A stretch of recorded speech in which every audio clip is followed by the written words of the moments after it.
রবিবার বিকেলে মুর্শিদাবাদের বহরমপুর লোকসভার ভরতপুরের গুণানন্দ বাটিতে এক কর্মী সভার আয়োজন করা হয়েছিল তৃণমূল কংগ্রেসের পক্ষ থেকে।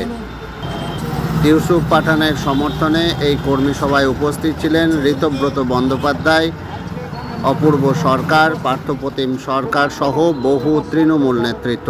আসুন দেখে নেওয়া যাক বিস্তারিত আমাদের পর্দায়।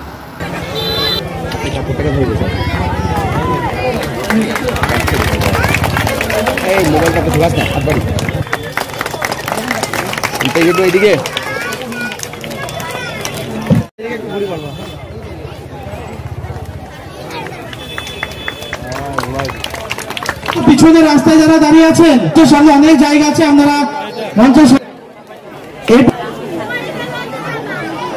এরপর আমাদের মধ্যে উপস্থিত হয়েছেন কান্দি কোর্টের বার অ্যাসোসিয়েশনের নেতা এবং সভাপতি। আমাদের যারা মায়েরা মহিলারা আছেন তারা একটু ধৈর্য সহকারে বসুন, আমাদের প্রোগ্রাম শেষের দিকে।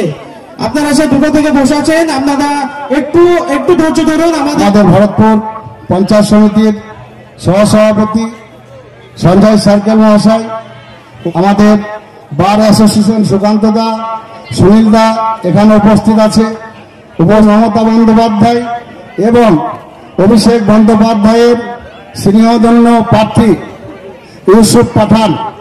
বটতলা মাঠে আমরা উপস্থিত হয়েছেন আপনাদের সকলের প্রিয় মুর্শিদাবাদ জেলার সভাপতি, কাঁদির বিধায়ক সম্মানীয় অপূর্ব সরকার মহাশয়।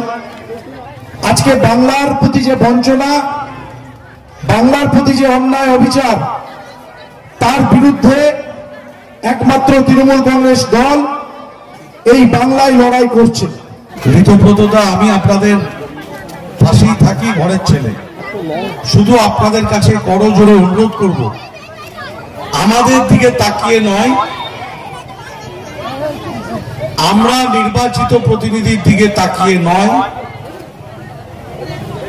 আজকে অভিষেক বন্দ্যোপাধ্যায় আপনার গ্রামের অধিকার প্রতিষ্ঠা করার জন্য আপনার ঘর, আপনার জল, আপনার রাস্তা, আপনার কাজ, এই অধিকার প্রতিষ্ঠা করার লড়াই 13 তারিখ। অন্যতম সাধারণ সম্পাদক, কাঁদি পঞ্চায়েত সমিতির সভাপতি শ্রী পার্থপ্রতিম সরকার ছিলেন, অন্যান্য নেতৃত্বরা আছেন এবং সর্বোপরি আপনারা বহরমপুরের মানুষ, আপনারা ভোট দেবেন হচ্ছে 13 তারিখ। অপূর্ব সরকার গতবারই সেই কাজটা প্রায় করে ফেলেছিলেন, অল্পের জন্য সেই কাজটা করা যায়নি। এবারে সেই কাজটা করতে হবে। অধীর চৌধুরীকে তৃতীয় স্থানে ঠেলে দিয়ে অপূর্ব সরকাররা যার জন্য লড়ছেন সেই ইউসুফ পাঠানকে লোকসভায় পাঠাতে হবে।